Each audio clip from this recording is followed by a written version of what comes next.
umaga sa lahat.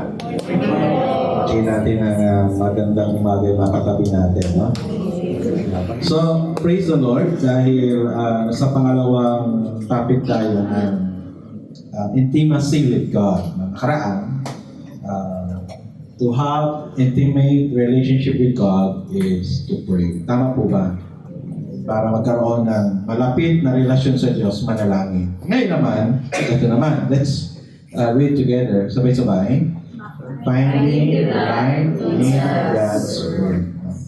Magkaroon tayo ng kasiyahan, kaligayahan, pusong pinagpala sa pamagitan ng salita ng Panginoon.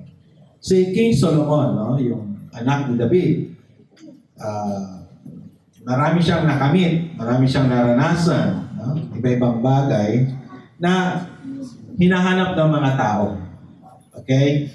Ito yung mga hinahanap ng mga tao. Itong mga nakamit ni Haring Solomon. Halimbawa, number 1, position was the king of Israel. Naging hari, no? Pangalawa, kayamanan. Siya ang isa sa pinakamayamang hari, naging hari ng Israel. No? Bakit? Ito yung pangatlo. Fame. He was known for his wisdom and married 700 wives. Dami, no? From different nations plus 300 concubines. Ang paraan niya ng kapayapaan, mapangasawa yung anak ng hari sa ibang bansa. So, kung maging biyanan nga niya naman yung hari, walang gera. So, yung mga bansa sa paligid niya, naging asawa niya yung mga anak at nagkaroon nga ng kapayapaan at dahil doon yumaman. Okay? Pero, kahit na-acquire niya at naranasan niya, lahat ng bagay na ito, no? Isa-isahin nga natin, sabay-sabay, power. Wealth. Fame. Ito yung hinahanap ng tao, no? Yung power, yung wealth, and fame. Pero sabi ni Solomon, hindi pa rin ito ang totoong kaligayahan. Solomon said, hindi ito ang nagbibigay ng kaligayahan. Sa susulat niya, in Ecclesiastes, chapter 1, verse 2, o sa Tagalog, mga ngaral, 1-2, ano sabi niya? Let's read together, sabay-sabay po. Everything is meaningless, says the teacher. Completely, sa verse 14, tingnan natin. I observe everything going on under the sun, and really, it is all meaningless, like chasing the wind. Sabi ni Solomon, lahat ng bagay na sa ilalim ng araw, no, nakita niya, naobserbahan niya, sabi niya, hindi lang sinabi niyang meaningless, kundi really meaningless. Totoong walang kabuluhan. Lahat ng bagay sa ilalim ng araw, sabi niya, ito'y walang kabuluhan. So kasama na doon yung power, kasama na doon yung wealth, kasama na doon yung kanyang fame, sabi niya, walang kabuluhan. Everything under the sun is meaningless according to him. Because lahat nga ito, yung position, wealth, and fame are all temporal, pansamantala. Tama po ba? Yung position na kala natin si Henry C. ang pinakamayaman, napalitan niya ng Bilyan. Pero susunod, hindi na si Bilyan ang pinakamayaman. Baka si Razon na, tagakalambang, tagakanlubang na. Tagakanlubang si Razon, parang may lupa siya dito. So, ibig lahat yan temporal. Sikat ka ngayon, bukas hindi. Diba? Dating sikat, ngayon BTS, baka bukas hindi na BTS. Huwag nang magalit yung mga fan ng BTS. Ibig sabihin, lahat yung pansamantala. All are temporal. Therefore, sabi gano'n, how can we find true happiness? Paano natin matatagpuan ang totoong kaligayahan? At yung kanyang ama may sagot. No, yung kanyang ama may sagot. Hindi ito sinundan ni Solomon no? Sabi niya, meron siyang sagot dun sa paghahanap sa kaligayahan. So, let's read together Psalm chapter 1, verses 1 to 3. So, sabay-sabay natin basahin. Let's read together. Sige nga po. Blessed is the one who does not walk in step with the wicked, or stand in the way that sinners take, or sit in the company of mockers, but whose delight is in the law of the Lord, and who meditates in his law day and night. That person is like a tree planted by streams of water, which yields its fruit in season and whose leaf does not wither. Whatever they do prospers. Sabi ni King David. Sa Tagalog natin basahin, sabay-sabay. Kapala ng taong hindi nakikinig sa payo ng masama at hindi sumusunod sa masama nilang halimbawa. Hindi siya nakikisama sa mga kumukutya at hindi nakikisangkot sa gawaing masama. Salip kasiyahan niyang sumunod sa utusan ni Yahweh. Binubulay-bulay niya ito sa araw at gabi. Katulad niya ay punong kahoy sa tabi ng isang batisan.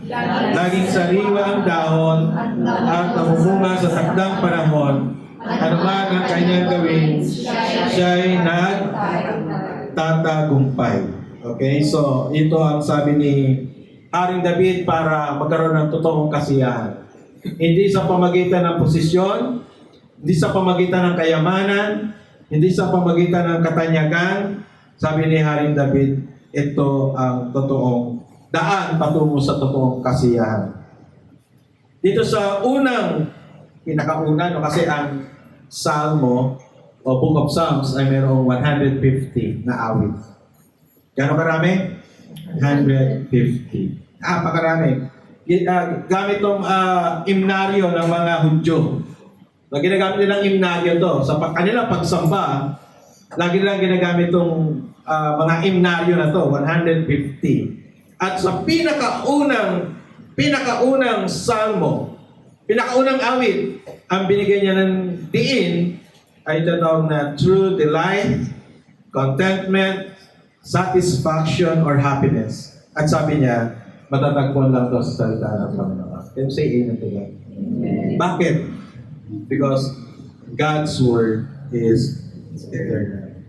Amen po ba? Amen. Ang salita ng Diyos magpakailanman. Sinabi yan ng Panginoon Kristo in Matthew 24:35, samahan niyo ako sa pagbasa.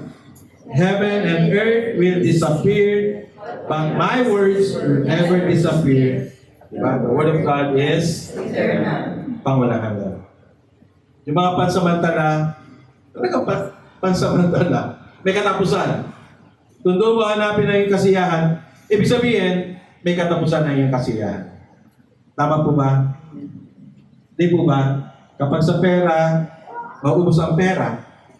Pag sa pera, hindi ka makakontento. Kahit dumami yan, hindi ka pa rin kontento. Gusto pa rin mas marami pa. Mabibigo ka lang. Mabibigo ka lang. Pag posisyon, gusto pa mas mataas na posisyon. Pag kasikatan, gusto pa mas malawak na kasikatan. Mas matagal na kasikatan. Pero mabibigo ka dahil natin ay pansamantala. Tama po ba? Pero hanapin mo ang kasiyahan sa salita ng Diyos, ito'y walang hanggan because the Word of God is eternal.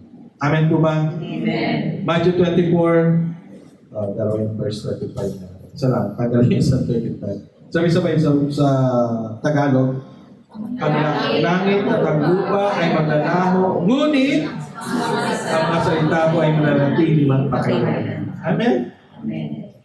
Kanyang salita hindi matatapos, walang hanggan. Kaya, we need to make a decision to be truly blessed. Kailangan natin mag-decision. Kailangan mong magpasya. Gusto ba maging masaya? Gusto ba ang iyong kasiyahan ay totoo? You need to decide. No? We need to choose between the temporal and eternal. Tama po ba? King Solomon chose the temporal things. Yun ang pinili niya. And end up bored and lonely.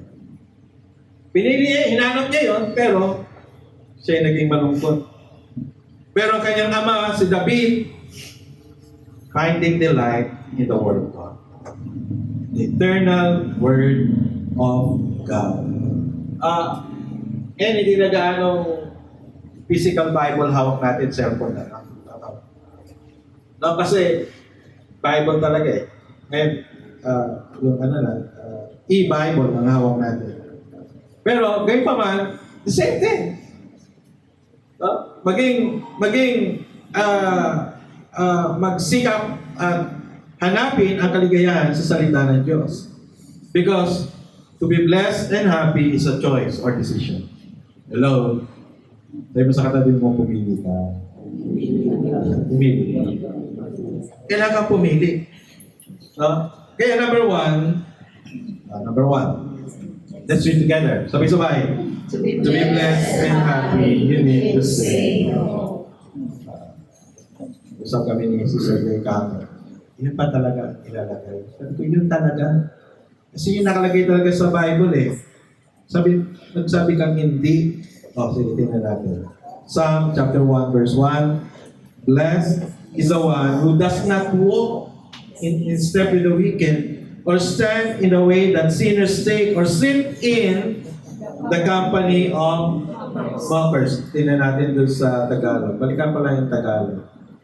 Sa Tagalog ng Psalm chapter 1 verse 1. Mapalad ang taong hindi nakikinig sa payo ng masama, no? Hindi sumusunod, hindi nakikinig, hindi sumusunod, hindi nakikisama. Klaro, di ba? You say no. Di ba? Minsan, ayaw naman natin gawin ng isang bagay because kaya lang dahil lagi natin kasama, nagagawa na rin natin ginagawa ng iba, lalo sa kabataan. Minsan ayaw niya naman mag-cutting classes, kaya mga barkada magka-cutting. Napapakating ka rin. Diba? Hello? Hello? Yung ginagawa ng iba, nagagawa mo na rin dahil lagi mo kasama. Kaya nga sabi rito, tingnan nyo, sabi gano'n, isa-isayin natin na. Sabi gano'n, una, does not walk. Yeah. Pag kasi kasama mo lang naglalakad, wala ganong impluensya, no? Pero kapag you stand with Him na, nagkakaroon na ng influence. Lalo na kapag you sit with the mockers. Pare-pares lang naman yan eh. Wicked, sinners, mockers. Hindi iba-iba lang yung words, pero same thing. Ganun talaga ang awit. Ganun talaga ang point. Ang point, inuulit-ulit pero the same meaning. Pero pinapalalim nung salmista, the psalmist emphasized na kapag ginawa mo yung lumakad ka, pagkatapos tumayo ka na kasama niya, tapos umupo ka na kasama niya, may influensya ka na. Sabi mo sa katalo, kaya umiwas ka sa kasama. Pumili ka ng tamang kaibigan. Ito mga kabataan to, tama, dumikit kayo kay Pastor JP. Di lang kayo maawa sa kagwapuhan. Mabait din kayo. Mabait Pastor JP. Pumili ka ng mag-influensya sa iyo. Sabi nga lang, say no to walking with the wicked, say no to standing with sinners, say no to sitting with the mockers. Talagang magdesisyon ka. Pag hindi, may mahahawa ka. Mahahawa ka. The wicked, the sinners, and mockers are all the same. These kind of people will only corrupt our character. No? Kung gusto natin maging lubos ng kasiyahan at maging kontento, kailangan maging matuto tayong hindi sa ituturi ng mga tao. Dati hindi ka marites. Katatambay, malaging marites ka. Hindi po ba? So, pumili tayo ng makakasama. Sabi nga ni Apostle Paul, sabi niya in 1 Corinthians 15:33. Let's read together. Don't be fooled by those who say such things, for bad company corrupts good character. Tama po ba? Dahil mabait na tao na dahil mali yung mga sinamahan, hindi na rin maganda. Kaya maganda na sa church ka. Maganda church. Maganda kultura ng church. Maganda kultura ng church. Kaya, pipili ka saan ka. Sa Tagalog, yung kulay dilaw lang, sabay-sabay. Ang masasamang ay sumisira ng magandang asa. Ang masasamang kasamahan ay sumisira ng magagandang asa. Pangalawa, not only to say no, but to say yes. Now, to be blessed and happy, you need to say yes. Decision niya ito eh. No? No to bad company para maging masaya, no? And yes to what? Verse 2, let's read together. But whose delight is in the law of the Lord, and who meditates on His law day and night. No? The delight is in the law of the Lord. Sa Hebreo, delight is in the Torah. The Torah. Ano yung Torah, Pastor? Yung Torah, mismo galing sa bibig ng Diyos. Kasi merong tatlong bahagi ang Biblia ng mga Hebreo. Di ba? Nabanggit ko na sa inyo yung Tanakh, Torah, Nevi'im, Ketubim. Yung iba, sinulat ng mga propeta. Itong isa, sinulat, itong Torah, sinulat ni Moises, pero directly came from God. Salita talaga ng Diyos. Pure Word of God. Kaya, kayo na ka ba gusto makinig? Isa may mga taong Pilipino mong pakinggan. Tama. May mga taong masaya kang pakinggan sila. Hello? Hello? Tama po ba? Ito yung delight niya is in the law of the Lord.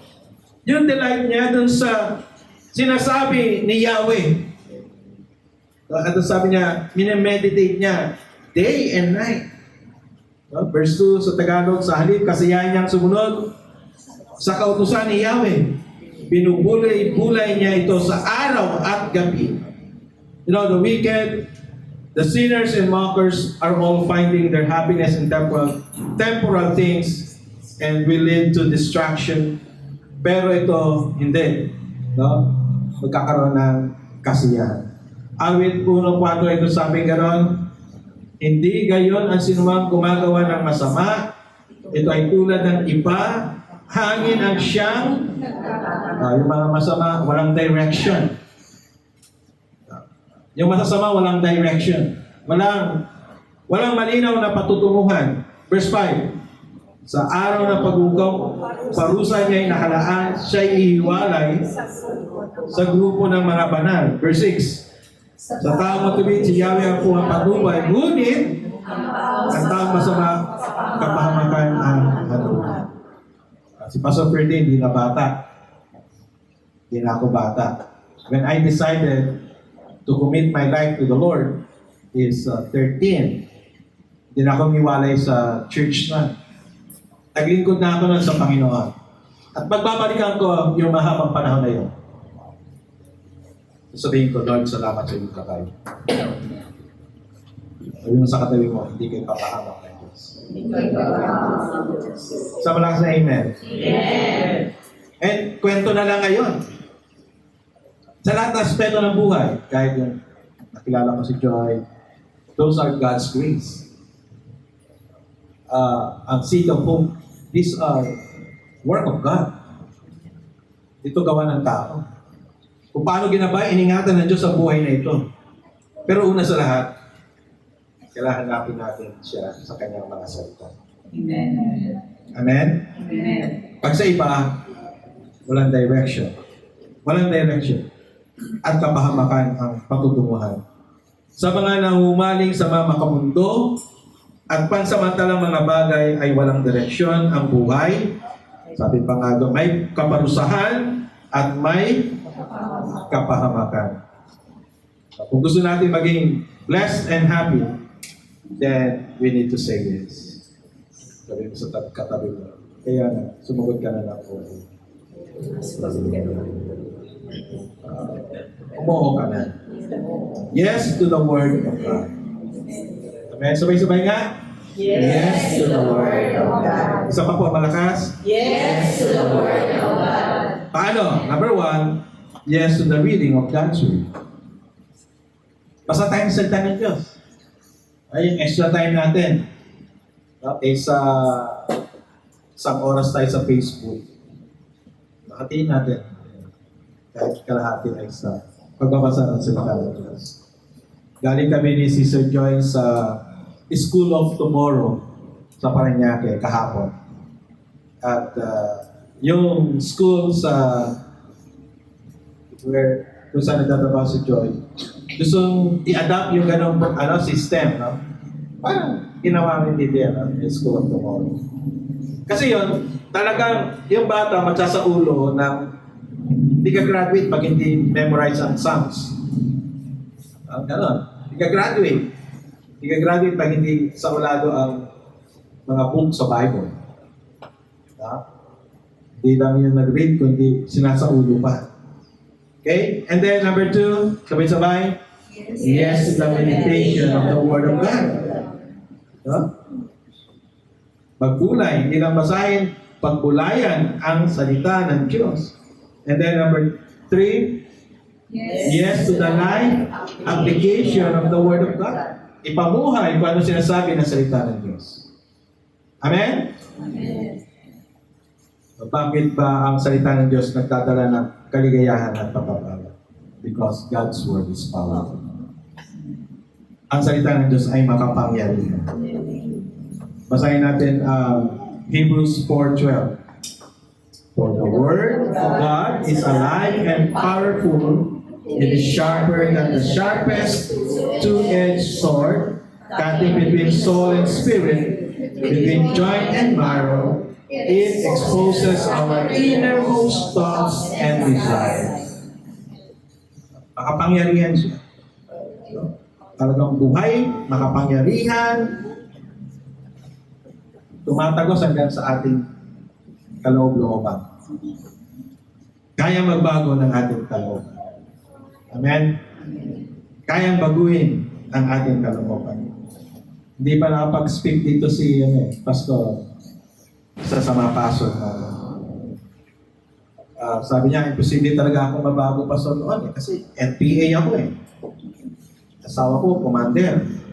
Commander talaga asawa niya ng NPA. Siya, NPA talaga, gininiwala sa Diyos. Kaya lang, nung nagdelikado yung buhay niya sa Cebu, lumipat siya dito sa Cavite siya lumipat. At ganun pa rin yung buhay niya. Plano nga lang nila, lilipat sila rito, may dala silang mga baril. Bubuo sila ng gang. Hold up o bank robber. Plano nila. Plano nila talagang magpayaman lang dito. Pero may isang pastor na nagtiyaga sa kanya. Binibisita siya, pinag-pray siya. Kasi hindi naman niya tinatanggihan Nakikinig din siya doon sa pastor Hanggang isang beses, di nga lang, bakit? Sabi ng pastor, debate sila ng debate. Yung niniwalang may Diyos, alam mo mga komunista Patunayan mo may Diyos. Doon niniwala, sabi ng pastor sa Pero one day, sabi ng pastor, sige, pinakahuli na to, brother, ipag-pray kita. Hindi niya naintindihan. Medyo umiyak at dumalangin sa Panginoon. Ano nang kumilos ang Diyos sa buhay niya? Ang salita ng Diyos makapangyarihan. Hindi babalik ng walang kabuluhan. Amen? Hindi babalik ng walang kabuluhan. Salita niya yung makapangyarihan. Gusto natin maging pinagpala at totoong masaya, then say yes to the Word.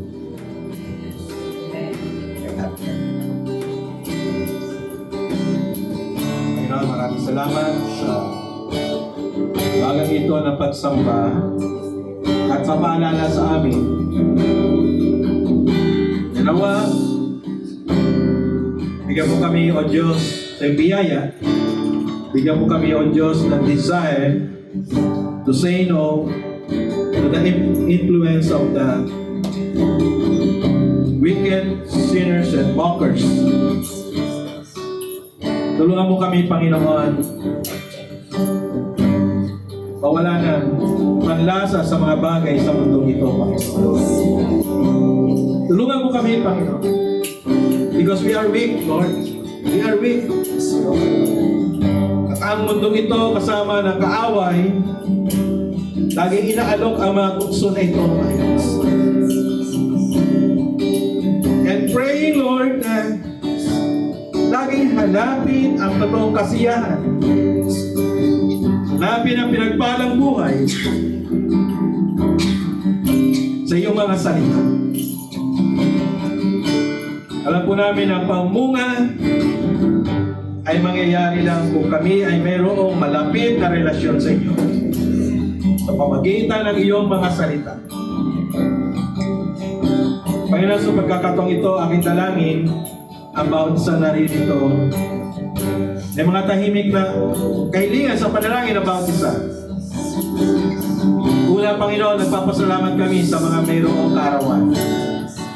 Lord, thank you for those people who are celebrating their birthdays sa buwan ng Pebrero.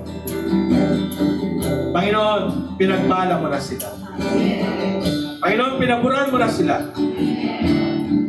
Panginoon, ikaw na nga po ang siyang duminig sa kahilingan ng kanilang mga puso.